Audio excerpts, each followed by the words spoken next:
Le Caillou, c'est le nom que l'on donne affectueusement à la Nouvelle-Calédonie, la terre française la plus éloignée de la métropole.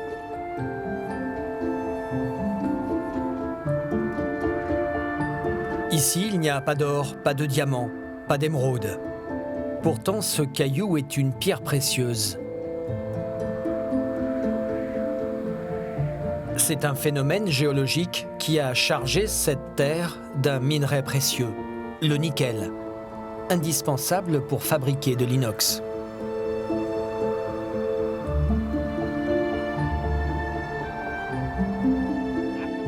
Au début du XXe siècle, le monde de la métallurgie lorgne sur le caillou.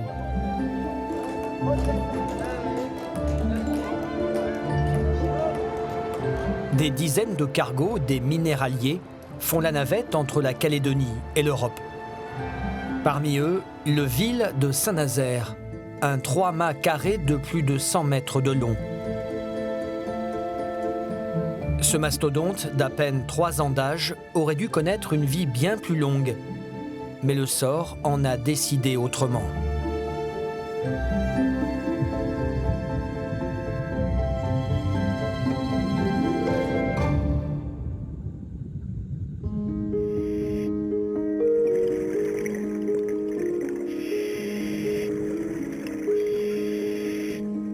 Le minéralier repose par 40 mètres de profondeur dans la baie de Kwakwe.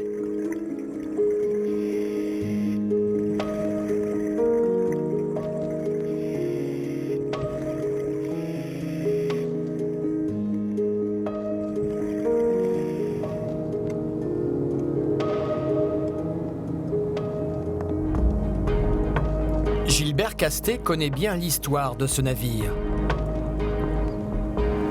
Avec son association Fortune de mer calédonienne, il a enquêté durant de nombreuses années pour retrouver sa trace.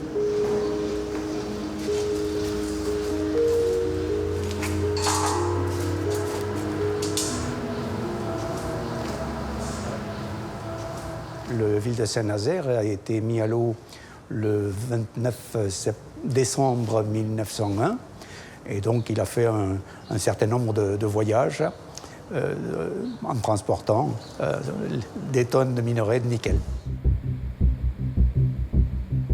Parti de Canala la veille, il louvoie entre les îles Loyauté et la Grande Terre.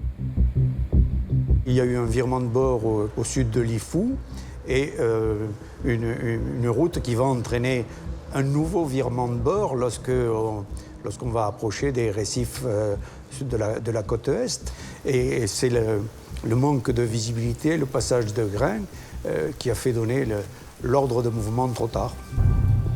Là, à l'entrée du lagon, la coque d'acier heurte un haut fond. Avec la vitesse, le bateau monte un petit peu sur ce récif. La proue prend un peu d'altitude et immédiatement, enfin, il a tout de suite été évalué que les dommages, c'est-à-dire les brèches dans la coque, allaient entraîner la perte du navire. Et il s'enfonce par l'arrière en quelques heures. Le naufrage du Vil de Saint-Nazaire ne sera pas dramatique. Les 26 hommes d'équipage sont sains et saufs. La spécificité de cet accident est consignée dans les archives de l'association. Qu'est-ce que c'est que cette armoire ? C'est l'armoire à l'intérieur de laquelle Fortune de mer collecte toutes les informations concernant les épaves retrouvées ou vraiment travaillées. Donc voilà le classeur du Vil de Saint-Nazaire. On y trouve vraiment tout ce qu'on sait sur le navire. Voilà par exemple un croquis qui montre le navire, là où il a heurté le récif. Il y a ici 40 mètres d'eau, ici 4 mètres à peu près. Donc le navire est monté sur le récif, il est resté comme ça pendant une certaine période. Durant plusieurs années, les Calédoniens se déplacent pour contempler l'avant du bateau, comme posé sur l'eau turquoise du lagon. Mais un beau jour de 1906, le Pacifique gagne son duel. Le Vil de Saint-Nazaire disparaît pour de bon.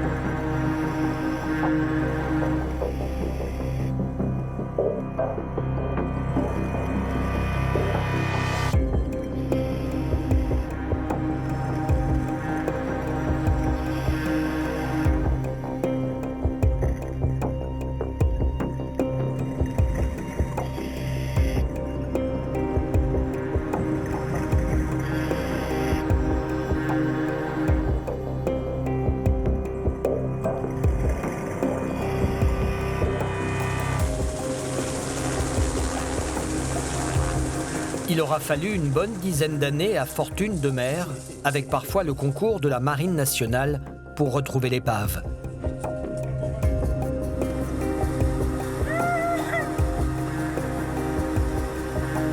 Le lagon regorge de carcasses de bateaux, mais parmi elles, peu de 3 mâts de plus de 100 mètres de long.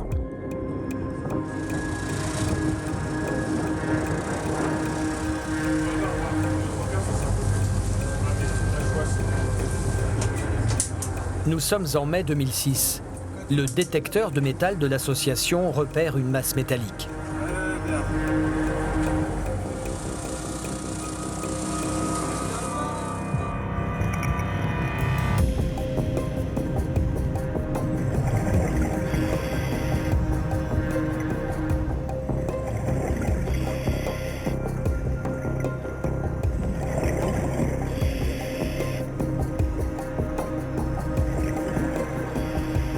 La plongée sur l'épave s'est faite par le groupe au complet.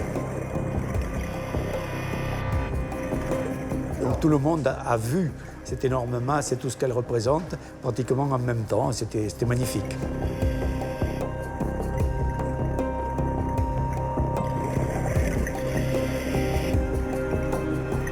Ensuite, on a organisé, bien sûr, les plongées de recherche, de confirmation, de dessin de l'épave et puis de fouilles dans les zones qui sont, bien sûr, les zones de commandement et de vie, puisque sur un minéralier, la plus grande partie, quand même, ce sont des cales destinées à recevoir le minerai. 100 ans de tempêtes, de courants et de corrosion sont finalement venus à bout du bateau. Les centaines de tonnes de nickel et de terre que transportait le minéralier se sont transformées en une gangue ocre et boueuse.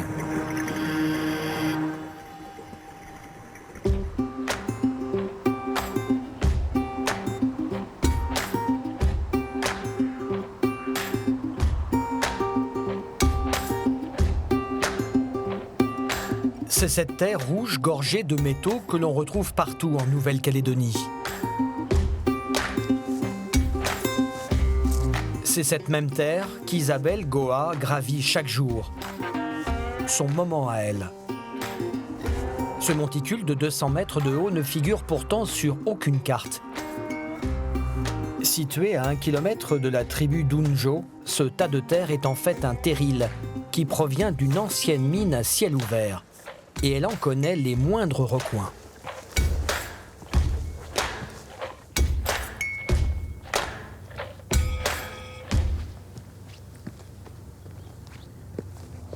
Cette plante, en fin de compte, cette touffe-là, je l'ai toujours vue avec sa beauté.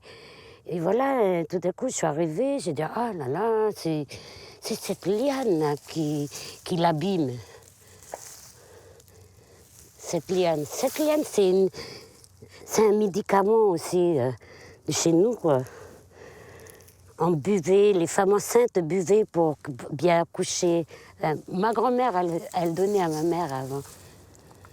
Et voilà, moi, depuis petite, je venais ici, je vais à Vavouto, à la pêche au crabe. Sur le côté de la montagne, là, on va jouer aussi partout, là-bas.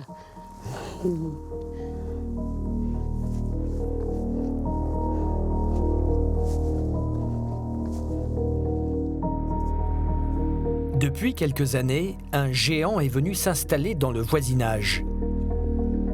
Du nickel à foison dans ces montagnes, une passe navigable dans le lagon et une volonté politique ont permis la construction de l'usine KNS.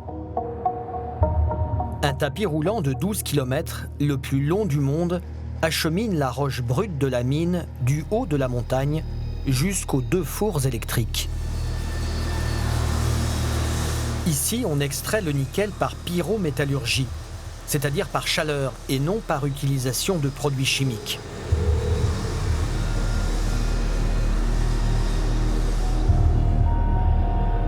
Clin d'œil de la nature, à 2 km de là se trouve le cœur de veau, symbole mondial de préservation de l'environnement.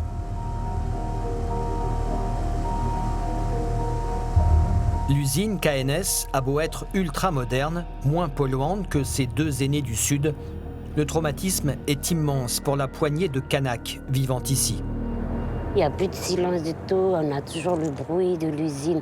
On entend toujours le bruit, d'ailleurs on l'entend là. Et surtout la nuit, quand c'est calme, on entend toujours ce bruit.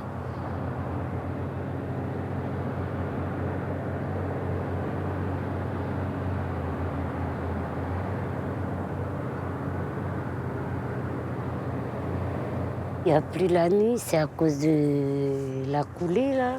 Là, justement, ouais. Quand il y a eu le deuxième four, c'était fou de voir comment la coulée, elle se suivait. Ben, on sera toujours tout le temps dans la lumière, hein, du jour. La nuit, c'est toujours éclairé, quoi, la tribu d'Unjo.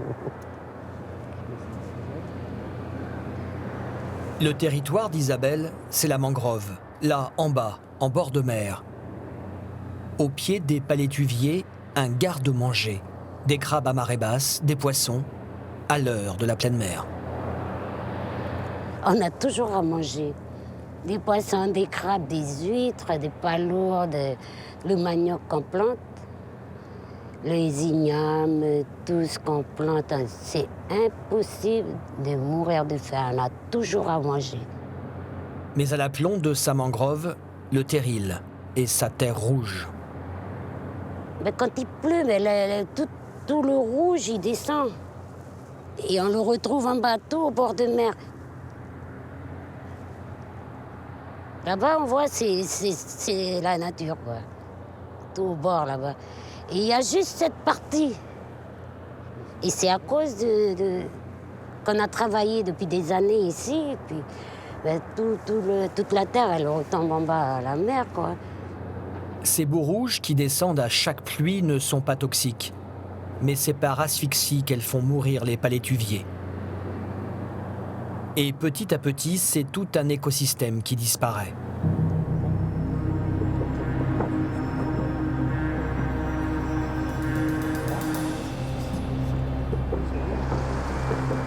La communauté d'Unjo a payé un lourd tribut au roi Nickel.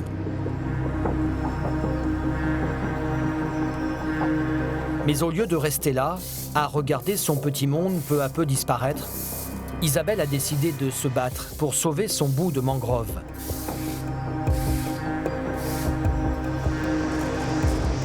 Elle a décidé de se faire embaucher par l'usine KNS. Ah oui, il faut être dedans pour voir ce qui se passe, quoi. Parce que si on parle, on est à la tribu ou on est sur Nouméa, on ne le voit pas. On voit, c'est la réalité, ce qu'on voit. Mais on peut y arriver en travaillant ensemble, à se comprendre. Je ne sais pas, c'est la compréhension. C'est ma façon d'être, voilà. Avant de crier non, non, non, il faut chercher à savoir comment on va travailler sur ça, ce petit problème-là, voir, essayer de comprendre. Ah, mais voilà, KNS n'a pas pu faire ça parce qu'avant de gueuler ou faire quoi que ce soit, faire un barrage ou quoi, il faut discuter avec les personnes concernées pour qu'on arrive à quelque chose, quoi. Durant sa journée de travail, Isabelle envisage, imagine, prépare des plans d'action pour sauver sa mangrove. Son objectif est toujours le même, planter le plus possible de palétuviers dans les zones mortes. Et ça tombe bien car chez KNS, on fait pousser des centaines de plants de ces arbres aquatiques. À la fin de la journée, elle retrouve un allié de poids dans son combat, Andy White, le responsable environnement marin chez KNS. Non, ça va juste. Régulièrement, il se retrouve à la pépinière des palétuviers de l'usine de nickel. Quand nous, on est arrivé avec Cognambo Nickel, on a cherché une zone pour faire notre première pépinière, pour faire les essais. Et cette zone était déjà défrichée, était sur le site de Cognambo Nickel. Et il avait tous les paramètres nécessaires à la mangrove. Donc on s'est dit pourquoi pas faire une nurserie ici. Et les plants sont dans la marée, ils sont protégés parce qu'ils sont entourés déjà de mangroves. Et le seul truc qui a changé depuis qu'on a fait ça, c'est le sédiment. Avant, on avait de la roche comme ça, là, tout partout. quand on est arrivé. Comme ça. Comme ça, là. Tout ça, là, c'était de la roche. Et c'est là où tu vois l'intérêt de la mangrove. C'est si vous regardez, là où on a planté la mangrove, tout autour, eh ben, ça a sédimenté. On voit que la boue s'est mise autour. Donc, en fait, on refixe le sol sur le littoral.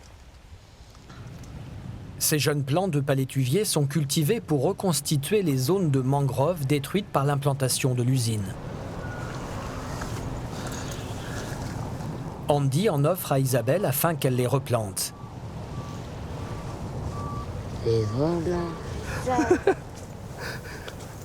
Elle les repiquera dans la zone morte des boues rouges. Oui, juste quelques-uns pour voir comment, si ça s'adapte bien. Là, on va prendre Là-bas. avec plein de feuilles, là, comme ça. Plein de branches, comme ça l'année prochaine, ça y est, je t'appelle, Aïe. Oui, là-bas, c'est dur, hein, Ben oui, avec la terre rouge. avec qu'il la y a. terre rouge. 5. Bah, prends-le, celui-là aussi, après. Celui-là, il va bien pousser, il va bien reprendre. Hein. Il a déjà ses racines. Là.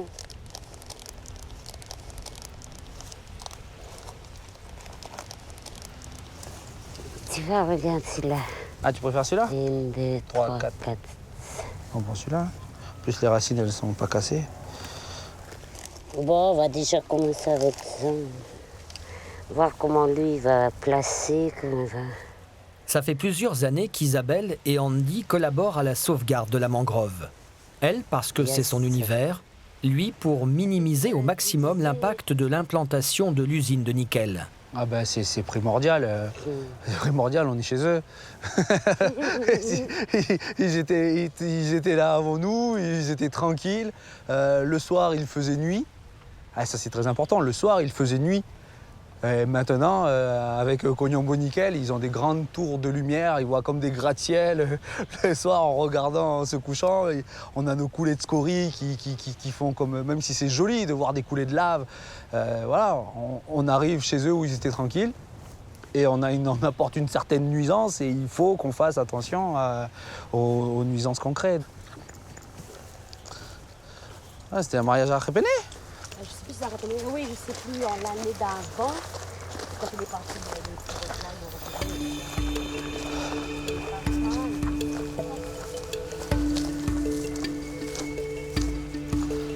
L'usine KNS a installé son port privé près de la passe.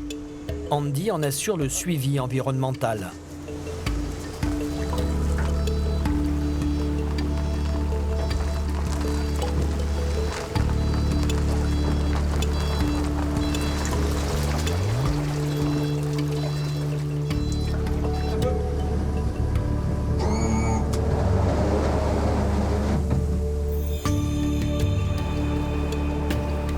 Ce matin, il part sur le lagon pour effectuer des prélèvements.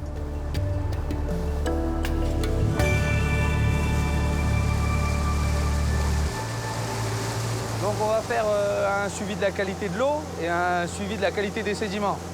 Sur le bateau, c'est la partie prélèvement. Donc on va partir, on va aller passer la sonde au niveau de la passe et on va aller là tout de suite chercher des sédiments dans la baie.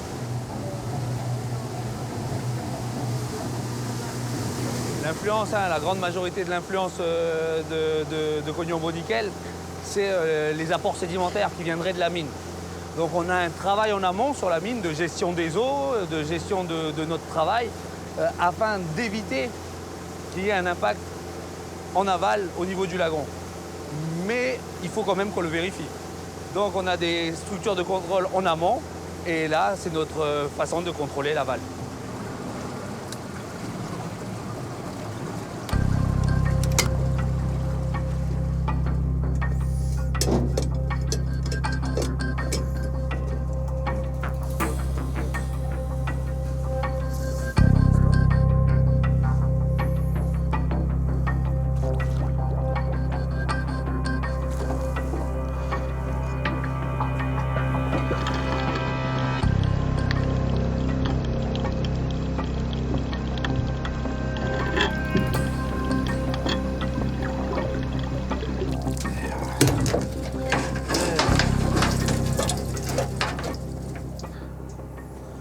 Au niveau des sédiments, on va regarder la granulométrie pour vérifier qu'on n'ait pas de la fine des sédiments qui viendraient du massif qui se pose dessus.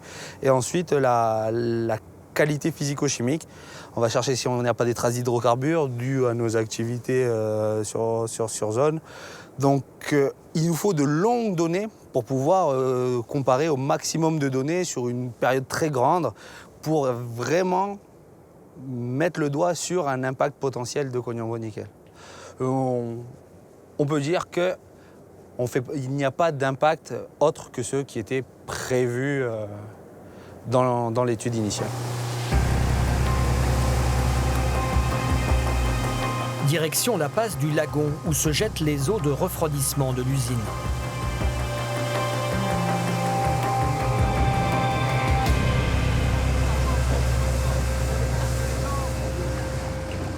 On prend de l'eau de mer, mais on va la rejeter, elle va être un peu plus salée, un peu plus chaude. Donc en la jetant dans la passe, ça permet de la mélanger pour pouvoir avoir le moins d'impact possible. Donc on vient avec une sonde et avec du matériel de prélèvement d'eau et on va regarder la qualité de l'eau au fond, c'est à 60 mètres de profondeur. On va regarder la qualité de l'eau à mi-profondeur, donc à 30 mètres, et on va regarder la qualité de l'eau en surface pour vérifier vraiment que cette eau est bien mélangée et n'a pas d'impact sur la qualité physico-chimique de l'eau en général.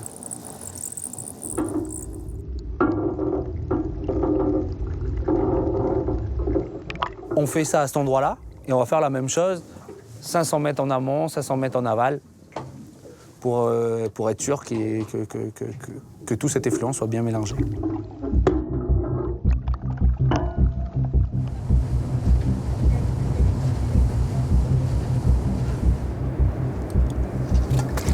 Andy réalise des centaines d'échantillons dans le lagon. Ces données sont compilées, analysées en laboratoire et publiées régulièrement.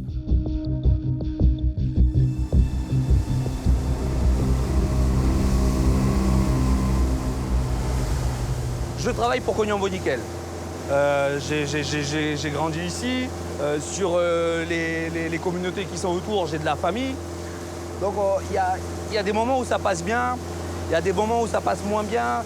C'est vraiment sur le ressenti des gens, il faut qu'on fasse avec.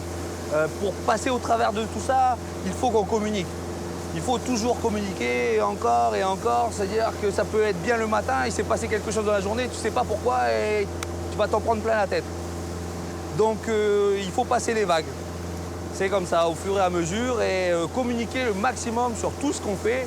Donc ça passe par, on rend public tous nos rapports, on rend public toutes nos données, et on est à l'écoute de ces populations. Si demain ils ont l'impression qu'il y a quelque chose qui s'est passé, nous on sait qu'il ne s'est rien passé chez nous, on sait que ça ne vient pas de chez nous, mais on va quand même essayer de leur prouver. Donc on va aller sur le terrain, on va faire des prélèvements, on va les accompagner, et on va faire une réflexion ensemble pour voir d'où viendrait cet impact. Le but, c'est pas juste de dire ça vient pas de nous.